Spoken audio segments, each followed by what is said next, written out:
Pag may conflict, conflict could mean that people are alive, that they have ideas. Mahalaga na ang mga tao ay may mga ideya at sila ay nakikilahok sa tagisan ng mga ideya. It means that people are alive and are passionate, energetic, even involved. Mas malaki naman problema sa pamilya, yung total na walang pakialaman, wala nang nag-iisip, wala nang nagbibigay ng kanyang opinion, kanya-kanya na lang, hindi naman maganda yun. Conflict means that the people respond and that people participate, especially in daily life. Now, conflict could do good. Sabihin niyo, ano ikakabuti ng conflict? O pagkakaiba-iba ng pananaw at kung minsan ay paglalaban-laban nito, conflict brings out ideas. Siyempre, pag meron kang ibang ideya na kakaiba doon sa ideya ng iba, gusto mong patunayan na tama yun, gusto mo yun na ipagtanggol, you will defend your point and your position, and ideas come out. Conflict could do good because they test. Conflict tests, proves, and disproves points.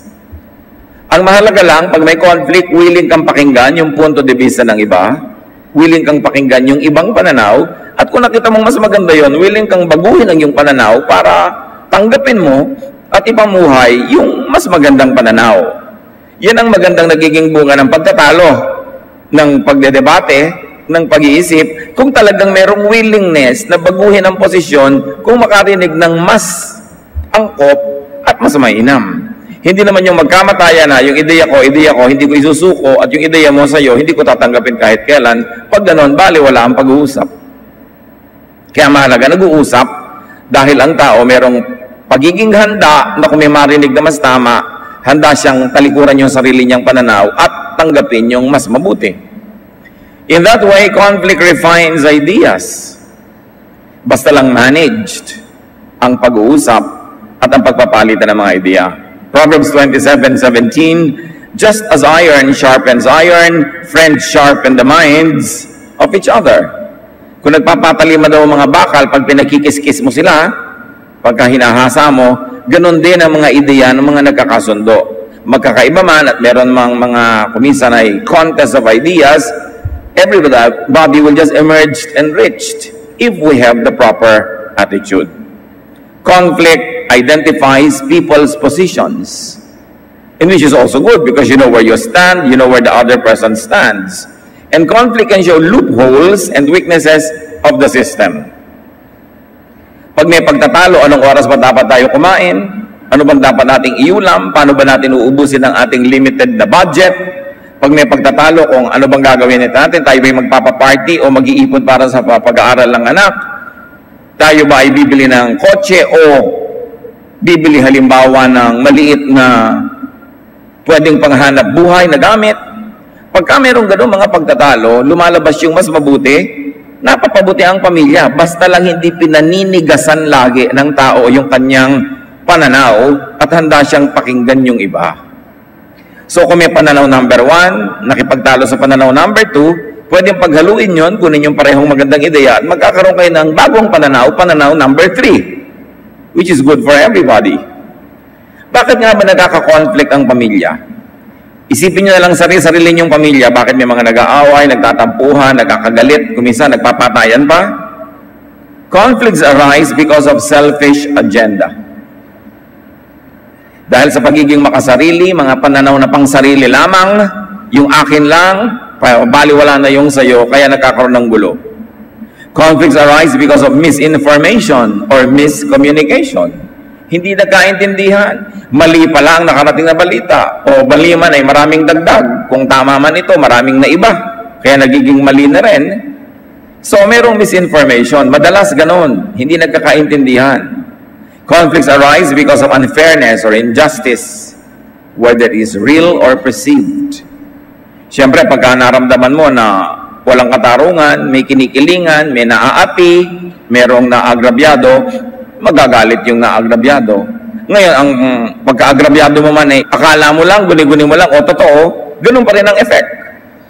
Because when people feel aggrieved, they will become defensive and even offensive. That's why there must be justice in the family. Dapat ang umiiral dyan ay katarungan, katuwiran, hindi yung lakas ng kabao o lakas ng bisig o lakas ng bunganga. kung minsan. Conflicts arise because of methodology, style, personalities. Nagkakaroon ng pagkakaiba-iba dahil iba-iba ang pagkatao, iba-iba ang ugali, iba-iba ang nabuong estilo ng mga miyembro ng pamilya. Hindi ibig sabihin na iba yung pananaw niya, iba yung style niya, masama na siya at ako yung tama. Kung isa, pare-pareho lang tama o pare-pareho lang mali. Magkakaiba lang ng style. But conflicts arise also because of lack of commitment to the common cause. Pagka ang isang pamilya, ang isang organisasyon, ang isang bansa, hindi nagkakasundo kung ano yung tunay na mataas na pangangailangan at pinahahalagahan ng grupong ito, magkakanikan ng pinahahalagahan, magkakagulo. James 4:1-2, why do you fight and argue with each other? Isn't it because you are full of selfish desires? You want something you don't have, and you will do anything to get it. But you won't get it by fighting and arguing. Sabi, ganyan lang naman talaga ang dahilan, kaya kayo nag-aaway-aaway eh. Makasarili lang kayo lahat. Iginigiit mo lang yung mabuti para sa'yo. Ipinipilit naman ng isa yung paniniwala niya at ipaglalaban naman ng isa kung ano yung meron siyang benepisyo. Kaya kayo nag-aaway-aaway, gusto nyo lang makuha yung gusto nyo. Pero sabi ng Biblia, hindi nyo makukuha yung talagang mahalaga sa pamamagitan ng pag-aaway at pagtatalo. Conflict management and resolution yield good fruits. Pagka ang mga gulo ng pamilya, pagkakaiba-iba ng pananaw, ng estilo, pagiging makasarili man, pag ito'y nahawakan ng tama, pagka ito'y na-manage, napamahalaan ng tumpak, may bungang magandang idudulot to. That's why we should manage and resolve conflicts at home, even in the workplace, in the church, in the fellowship, where it matters, anywhere. Mabuti pa nga kuminsan yung mga kumpanya eh. Yung matitinong kumpanya, pag nakakakita sila ng conflict ng mga empleyado, conflict ng mga departments or sections, nagpapamiting, nagbe-brainstorming, nag-iisip, naghahanap ng style para ayusin. At naaayos. Why? Because in the company, everybody is under the common cause. Productivity, halimbawa, cost cutting, competitiveness, whatever it is. Pero marami sa mga pamilya, mga conflict, hindi naaayos. Hindi talaga nauupuan, hindi na pag-uusapan. Kasi, kuminsan ang source ng conflict ay tatay na daig pa ang poon sa langit na hindi pwedeng tanungin o ituwid. So, paano maaayos yun? Mga nanay o ate o kuya na talaga namang sila na ang boss forever, hindi na sila makikinig sa iba. O kaya mga pasaway na mga bunso na hindi nakikinig sa katwiran. Kaya kung minsan, ang gulo ng pamilya hindi naaayos kasi talagang merong mga tao na ayaw magbigay daan para ito'y maayos. At sabi sa Colossians 3:13-15, put up with each other and forgive anyone who does you wrong. Love is more important than anything else. It is what ties everything completely together. At ito isang dahilan talaga kaya hindi naaayos ang conflict. Kulang sa pag-ibig. Kulang sa pagmamahalan sa isa't isa, ang mahalang ay ang sarili. O kaya yung isang kapatid may anak, ang mahalang niya, yung anak niya, hindi na niya mahal yung mga iba niyang kapatid o pamangkin, sila na lang may karapatang sumaya, sila na lang karapatan na magkaroon nito at magkaroon noon, magkakaroon siyempre ng conflict. Pero ano pa man yun, nang sabi sa Biblia, ano pa man ang inyong gulo, ayusin nyo. Magpatawaran kayo. Pagtiyagaan nyo ang isa't isa, magbigayan kayo. Sabi niya, ang tunay na pinakamahalaga, basta ang tao ay magkakasama, ang pag-iibigan. Pag-ibig lang ang nagtatali ng lahat para maging isa. Ito lang nagbibigkis ng lahat ng mga bagay. Sa inyo, mas mahalaga ang pag-ibig kaysa sa katwiran na, katwiran A, katwiran B, naglalabanan. Di bali na, sige, magmahalan na lang tayo. Mas mahalaga ang pag-ibig kaysa sa mga hatian ng mana. Mas mahalaga ang pag-ibig at magandang samahan kaysa kung sinong nanalo sa argumento. Kaysa kung sino ang lumamang. Sabi ko, ang mahalaga, nagmamahalan kayo. Sa church, lalo na. Sa bahay, sa pamilya, Maski sa bayan. Kaya kuminsan ang bayan na watak-watak, kanya ng mga agenda, kanya ng mga gusto, mahina, sabog, divided, poor. Because in unity, a lot could be achieved. Now, good conflict management yields love. Malalaman mo na tama ang pag-handle ng mga problema kung ang naging ending, mas nagkapatawaran, nagkaintindihan, at mas nagmahalan pa yung mga sangkot. The home should be a shelter of love. More than any other place or institution or group, the home should be attractive because of its love. Now, the fellowship should also be filled with love. The church, ang samahan ng mga kapatiran sa Panginoon, dapat puno ng pag-ibig. Kaya puno din ng patawaran, ng pagbibigay daan, at pag-aayos sa mga suliranin. Maging ang workplace. Why can't the workplace be a place of love, to love and be loved? Siyempre, ang ibig sabihin natin dyan, brotherly and sisterly love, ha? Hindi naman yung romantic love sa may mga asawa na sa workplace. Siyempre naman sa mga workplaces, yung equally and mutually single, pwede rin maging romantic. Bakit hindi gawing lugar na punong-puno ng pag-iibigan, pagmamahalan, even yung pabrika, even yung opisina, yung workplace? Biruin nyo, nagtatrabaho tayo 8 hours a day at least. So kung 8 hours a day kang pumapasok sa isang kumpanya, 1/3 of your life yun. Kasi 8 hours is 1/3 of every day, which is 24 hours. So 1/3 of your life, at least, kung wala ka pa mga overtime at mga overtawad, 1/3 of your life nandun. Bakit mo lalagyan ng intrigue? Bakit mo lalagyan ng gulo? Lalagyan mo ng lason ba yung tinitirhan mo? Lalasonan mo ba yung hangin na hinihinga mo? But when you don't promote love and understanding, even in the workplace, you poison your own environment. Tapos pag uwi mo pa sa bahay, ganun pa rin. Contest pa rin, pagkakagalit pa rin, away-away. Di yung buong buhay mo na. Conflict. Kaya habang natutulog ka ngayon, babangunguting ka pa dahil sinusundan ka siyempre ng mga iniimbento mong mga multo sa buhay. Hanggang sa tulog mo, kasunod yun, babangunguting ka, lalabas sa iyong mga panaginip. Kaya ang buhay mo, miserable. Dapat ang tao gumagawa ng paraan, ayusin ang mga conflict niya. Why poison your home, your workplace, your surroundings with intrigue, with animosity, with toxic air? Philippians 2:2-4, live in harmony. Be united in what you think, as if you were only one person, though you are many.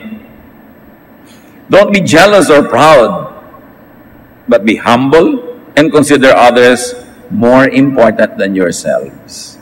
Care about them as much as you care about yourselves. Luma na itong mga aralin na ito, ang dapat na lang talaga, buong-buong i-apply. Sabi, magkasundo-sundo nga kayo. Dapat kahit marami kayo, para lang kayong isa. Huwag kayong mag-iinggitan, walang magmamalaki. Magunahan kayo sa pagiging mababang loob, sa pagpapahalaga sa kapwa, kaysa sa pagpapahalaga sa sarili. Alagaan nyo ang iba, tulad ng gusto nyong pag-aalaga sa inyo-inyong mga sarili. Pag ginawa natin yan, we will inspire other people to do the same. But when we are violent, when we are selfish, we inspire other people to do exactly that. And therefore, you develop an atmosphere of war in your workplace, in your home. Good conflict management yields harmony, unity, and caring. Masarap yung may tinginan, may pagmamalasakit. Kaya nga dapat sa church, bawal ang chismis. Kaya nagpalagay ako, kahit sa church natin, mga banyo ng mga karatula, bawal mag-chismis. Kasi pag nag-chismis ang mga tao, ang sigurado, magiging defensive and offensive. Mawawala ng love. Magkakanika niya ng grupo-grupo yan at mawawalason ang lahat-lahat.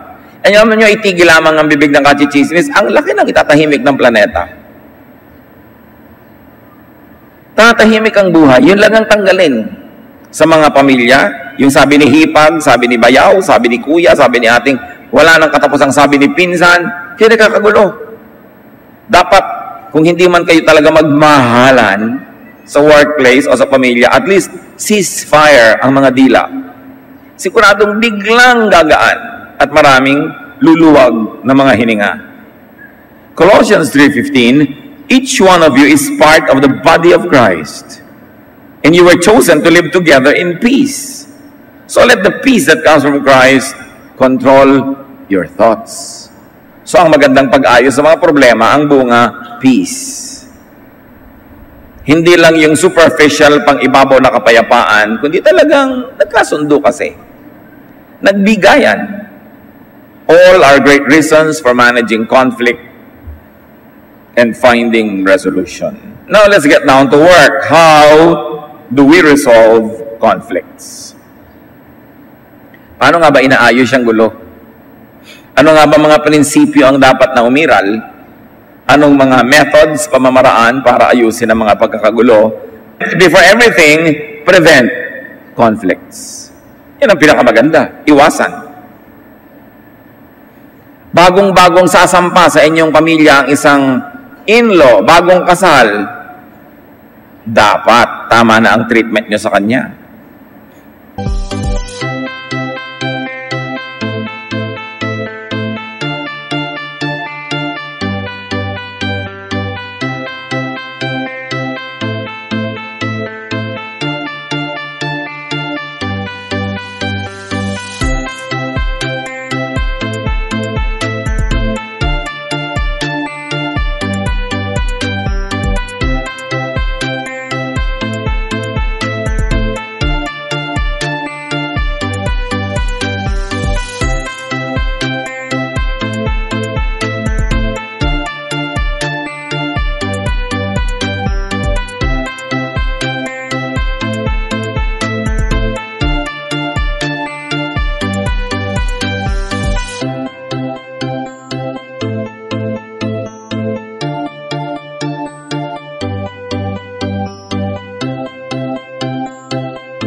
At yun namang si sasampa na manugang, tama ang kilos, tama ang treatment sa lahat ng sasampahan para walang masimulan na gulo. Mas madali namang umiwas na magkaroon ng simula ng gulo kaysa sa ayusin mo yung sumabog na gulo. Malaki ang pananagutan ng matatanda para tahimik ang pamilya. Yung matatanda kasi may impluensya. Yung matatanda, pinakikinggan, iginagalang. Kaya malaki ang pananagutan ng matatanda na tahimik ang buhay. Halimbawa, nagkakagalit ang biyenan at ang manugang. Maliban na lang yung manugang, talagang impacta from hell. Yung 100% evil. Maliban na lang ganon, mas malaki ang pananagutan ng biyenan. Kasi siya itong matanda Siya itong nakaupo na sa trono ng pamilya nila nung sumampa si manugang. Siya itong may impluensya na sa kanyang asawa, sa kanyang anak, sa kanyang buong angkan. So malaki ang magagawa niya para iwasang magkaroon ng gulo. O kung magkaroon ng gulo, huwag na itong mapalaki. Paano ngayon kung biyanan ang pasaway? You see the trouble, makikita nyo. Hindi yun matatapos. Mas may kapangyarihan kasi ang biyanan lalo sa ating culture, kasi mas pinakikinggan siya. Ngayon, hindi naman laging ganoon. Kumisa naman, ang bait-bait talaga ng biyanan, pero wala ka talaga, manugang talaga, hindi mo alam mo kung saang hinugot at nakuha, Pero, mas malaki pa rin lagi ang pananagutan nung mas matanda. Sa mga magkakapatid, pag marami nag-aaway, ang laki na ng pananagutan ng matanda, lalo't ang matanda may kinakampihan. May kikilingan, nagtotropa-tropa yan, parang mga nasyonalista, liberal, at kung ano-ano pa. Kasi dapat neutral ka. Pag ikaw yung pinakamatanda, pagka ikaw yung pinakamay kapangyarihan, neutral, wala kang kinakampihan. Para tuwing may itinutuwid ka, nakikinig. Kasi alam niyang neutral ka lang, wala ka namang kinikilingan. Pero pag alam niyang ate ka nga, kuya ka nga, pero may kakampi ka at may kinakampihan, ma'am yan, di ka na rin papakinggan. Kasi ang tingin na rin sa'yo, kalaban. Why? Kasi bumaba ka sa mataas mong kalagayan at nakilabo-labo ka sa kanila sa baba, so bumaba ang iyong kapangyarihan, na bali wala ka. Kaya dapat yung mga may kapangyarihan, neutral yan. You don't play favorites. Kahit sa opisina, manager ka, supervisor ka, don't play favorites. So that when people quarrel, when there is trouble, you make them sit on the table and you give them instructions what to do. They'll both obey because they know that all you have in your mind is the good intention of the company and the well-being of everybody. Proverbs 18:19, making up with a friend you have offended is harder than breaking through a city wall. Oo nga naman. Mas madali pa na kutkutin mo yung matigas na pader at makalampas ka sa butas na yon kesa sa mapabalik mo yung loob nung kaibigan mong lumayo ang loob sa'yo dahil nagalit. It's hard to win back the love of people that you have hurt. So why begin hurting people? Iwasan ang gulo. Kaya nga sabi ko, mas malaki ang pananagot ng matatanda kasi sa karanasan, sa natutunan na sa buhay, mas naaamoy mo kung ang isang hakbang ay patungo sa gulo. Kung yung isang nangyayari ay patungo sa mas malaking gulo, naaamoy na dapat yan na matatanda, naiiwasan na nila na yun ay matupad dahil sila ay namamagitan at dahil sila ay mga matatalino. How do you resolve conflicts? Contain the process of resolution. Huwag palakihin ang sunog. Konti lang ang idamay at idawit yung kailangan lang. At ito'y palakihin lang kung talagang hindi na maiwasan at lumalaki ang dapat sumali para masolve ito. Matthew 18:15-17. If one of my followers sins against you, go and point out what was wrong, but do it in private. Sabi ni Jesus ito, just between the two of you. If that person listens, you have won back a follower. But if that one refuses to listen, take along one or two others. The scriptures teach that every complaint must be proven true by two or more witnesses. If the follower refuses to listen to them, report the matter to the church. Anyone who refuses to listen to the church must be treated like an unbeliever or a tax collector. But remember, the context of this is the home church. Hindi yung malaking church na daan-daan, libo-libo ang tao. Yung mga church na nag-meet sa mga bahay-bahay, magkakamag-anak yung mga members. Matatalik na mga magkakaibigan. So may turingan sila, may pagtatapatan, at tunay na malasakit sa isa't isa. Sabi ko, may problema yung isa, kausapin mo siya lang. And remember, talk to the person, not talk about the person. Kaya bawal ang chismis. May nagtanong pa sa akin, ano po ba talaga yung chismis? Paano kung totoo naman po talaga yung mga reklamo at valid? Sabi ko, yung tagahanap ng solusyon, eto, may problema ka kay person A, kakausapin mo sa person A. Sino yung chismosa? Alam niyo na yon. May problema ka kay person A, sasabihin mo kay person B, yun ang chismis. Kaya hindi nasosolve. Siyempre, ang pipiliin mo naman sabihan yung kampi sa'yo, dahil galit din siya kay person A. So, nagkampihan na kayo, pareho niyong binulag ang isa't isa, na tama kayo pareho, dahil pareho kayo ng kalaban. Sa palagay nyo, masasolve. Hindi. Kaya dapat, bawal ang chismis. Kahit sa pamilya. Private and personal muna yan. Get mediation when needed. Pagka pareho na lang kayo na hindi nyo masolve, kukuha kayo ng mas nakakataas sa inyo para ayusin yon. Kaya nga dapat yung manager neutral eh. Kaya dapat yung kuya, yung ate neutral. Para pagka yung mga nasa baba, hindi magkasundo, sasali ka, pareho silang bow sa'yo. Pareho silang nagsasubmit sa'yo, makakatulong ka ngayon. Eh kung yung isa sabi, ay naku, kampi naman niyang si manager doon sa kalaban ko hindi na ako makikinig. Ganun ang mangyayari. How else do you resolve conflicts? Remember this, the resolution should benefit everyone, the majority at least, for the highest good. Kasi merong good, may better, may best.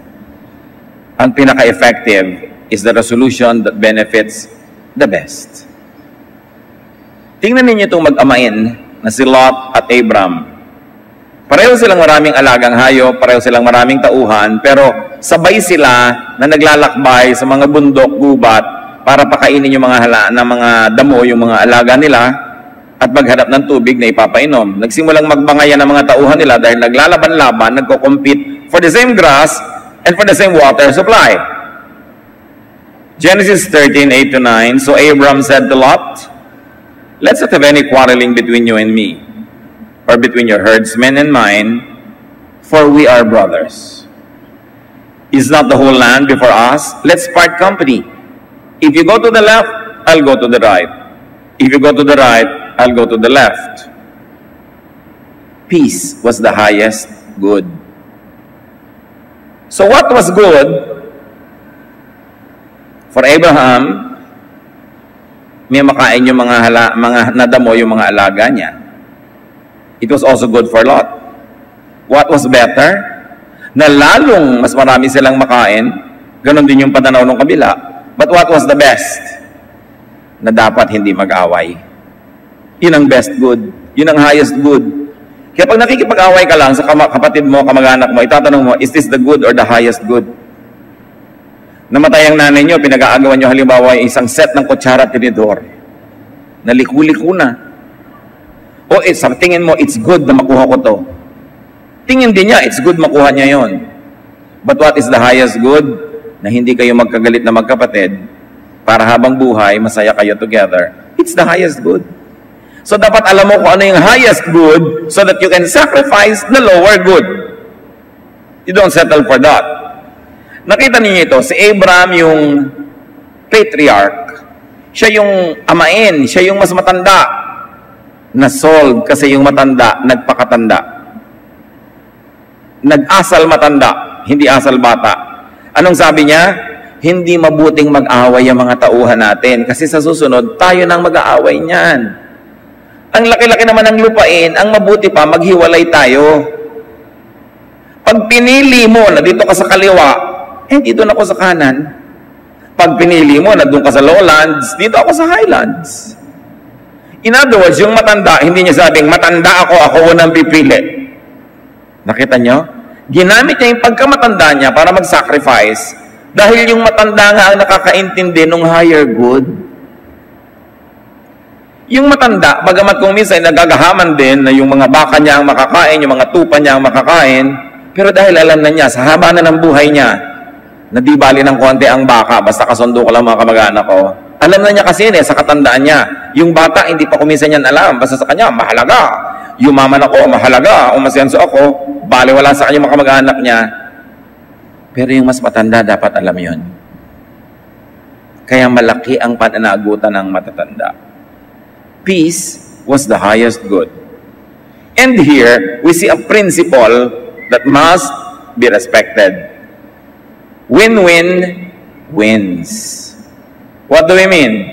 May solusyon, you win, but I also win. Pag pareho tayong winner, that solution wins. Everyone must have something.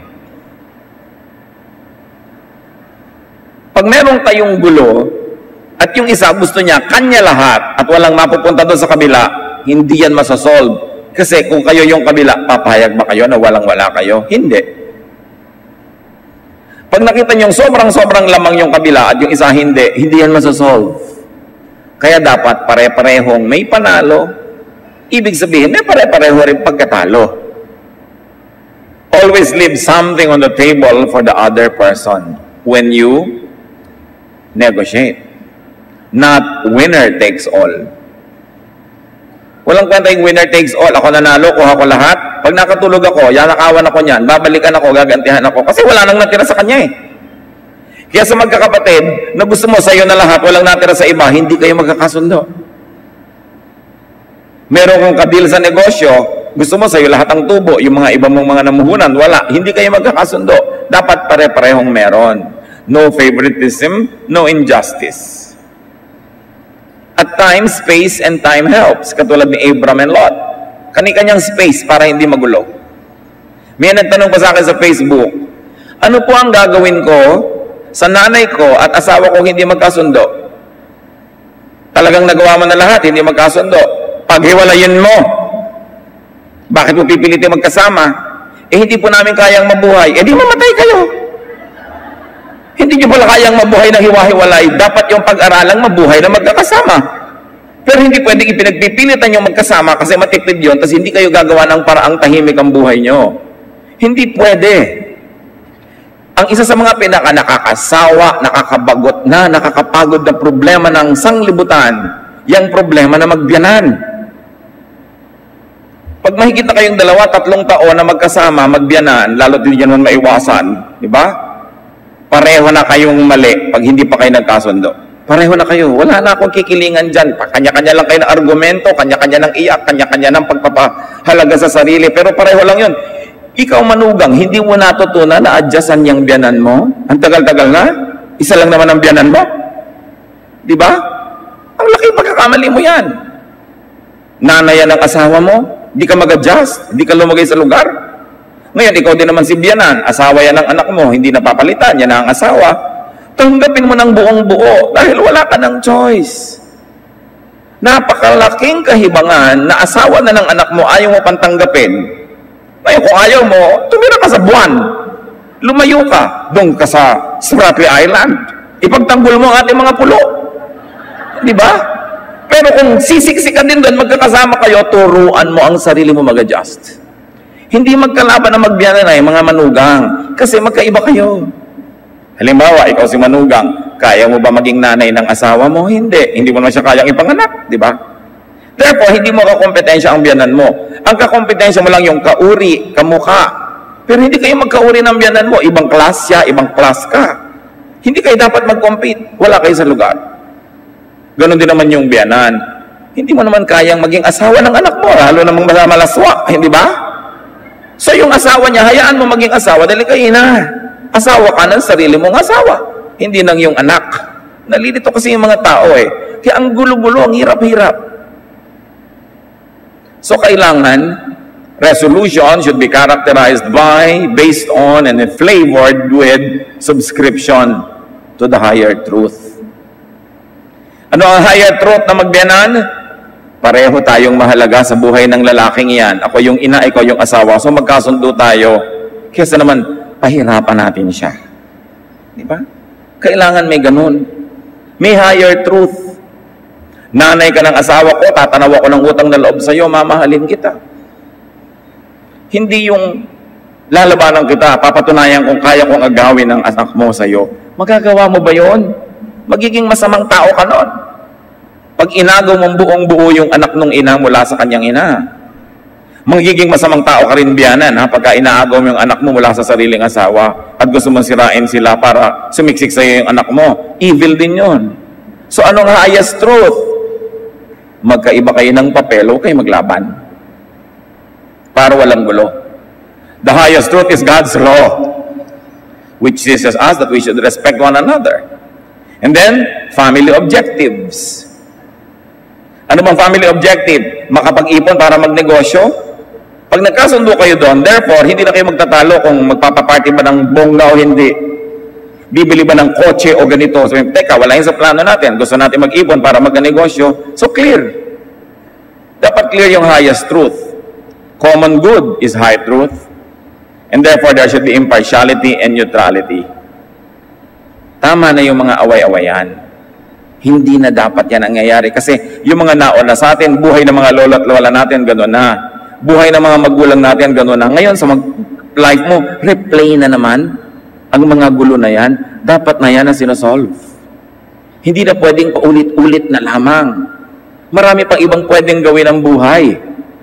Sayang ang energy ng mga tao na paulit-ulit lang yung problema nila at mga gulo, hindi naman nawawala. Sayang, marami pa tayong ibang pwedeng gawin. 1 Corinthians 1:10, don't take sides.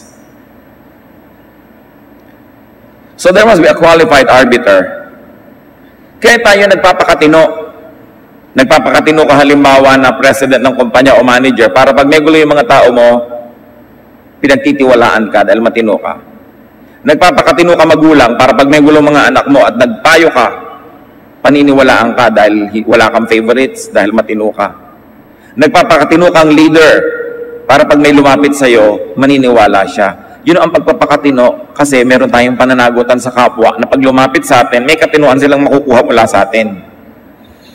Kaya ang mga elders ng pamilya, yung mga nakakatanda, malaki ang tungkulin yung magpakatino. Kasi pag hindi kayo matino, saan lalapit ang mga members ng pamilya nyo pag sila nag-aaway-away? Dapat neutral ka lagi. Biyanan ka, marami kang manugang, 1, 2, 3, 4. Neutral ka dyan. Para pag sila nagbangayan, nagpayo ka, pakikinggan ka dahil alam nila, neutral ka.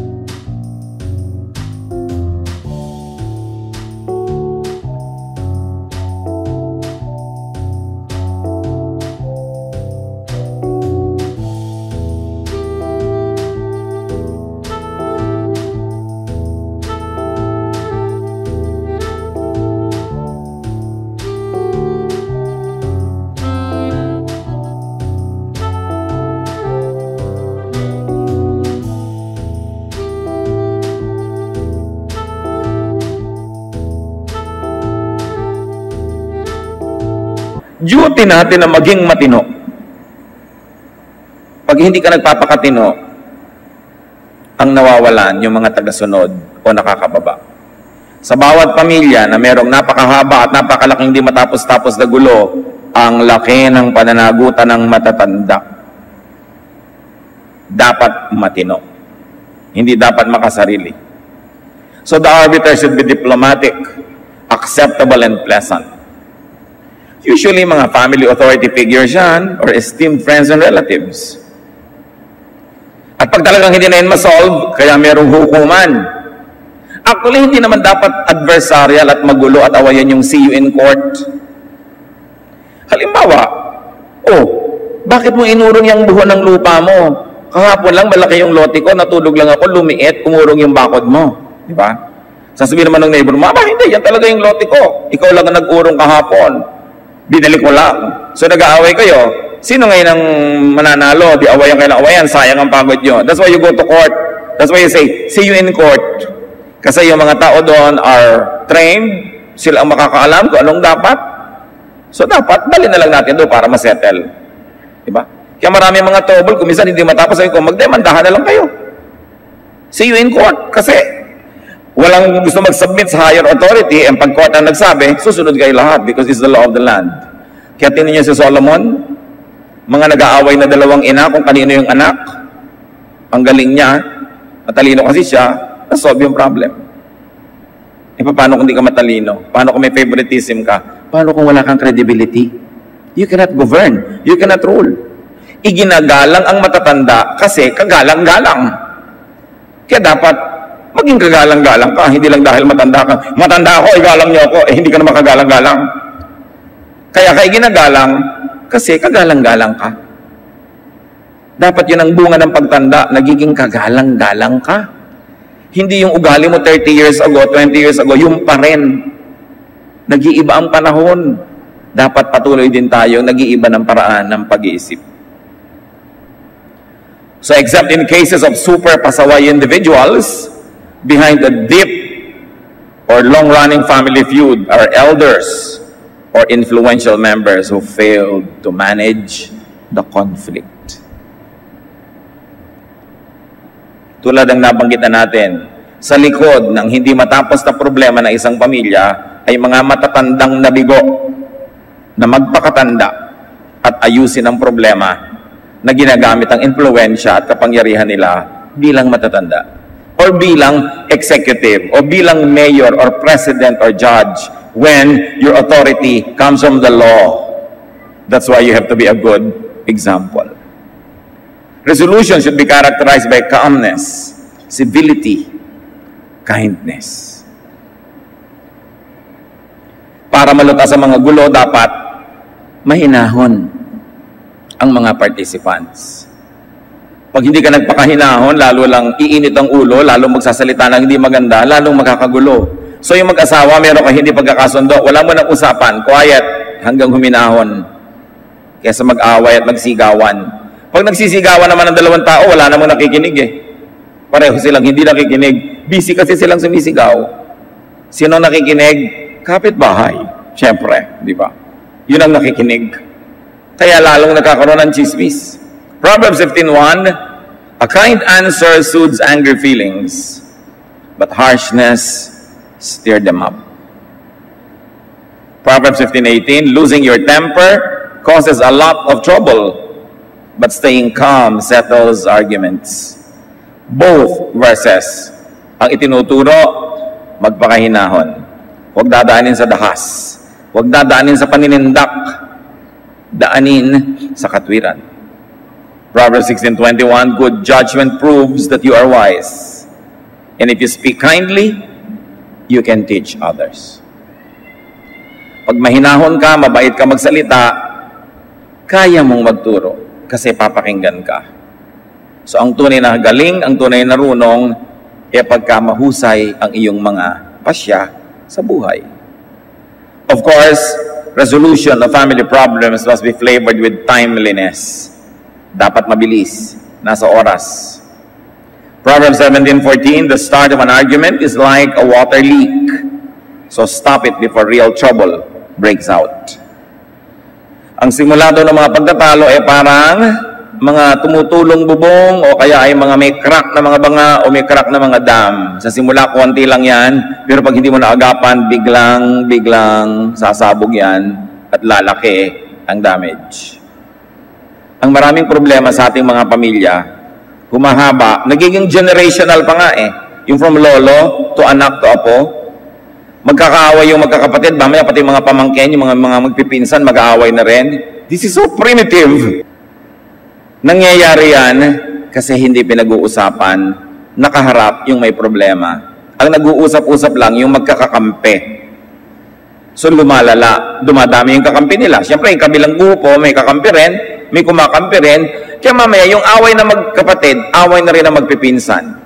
Mga magkakapatid, pag may away kayo, at pati mga anak nyo at anak ng mga kapatid nyo, yung mga pamangkin nyo at anak nyo ay nag-away na rin, napakalaki nyong pagkukulang at pagkakamali yon. Bakit? Pag may away kayo magkapatid at kinukwento mo pa sa anak mo, ini-influensya mo pa siyang kumampi sa'yo, tapos gagawin din niya yun sa anak niya, inililipat niya yung problema sa susunod pang henerasyon. Wala kayong mga kwentang magulang.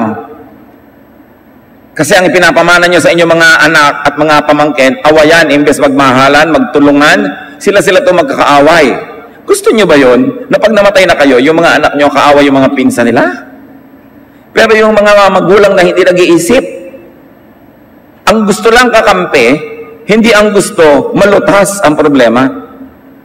Kayo magkakapatid, ibaranggon nyo sa mga anak nyo at pamangkin. Hindi nyo ibinababa sa kanila yung usapin. Mababa ang rank nila eh. Kasi babastusin mo yung kapatid mo para ikwento mo sa anak mo. Babastusin mo yung karanggo mo sa mas nakakabatang henerasyon. Nagtataksil ka dun sa rank mo. Dapat may ranking yan. Usapan niya na magkakapatid. Kayo mga matitinong mga magkakapatid, at marami tayong kilala niyan, kahit may awayan, di nakakarating doon sa mga anak. Pagsasali pa yung anak, Mami, totoo ba inaway ka ni auntie? Ganon. Usapan namin magkapatid anak yan, huwag kang sumali. Ganon. Matino. Yung hindi matinong magulang, anak, napakasama ng auntie mo. Huwag mong kakausapin ng mga pinsan mo.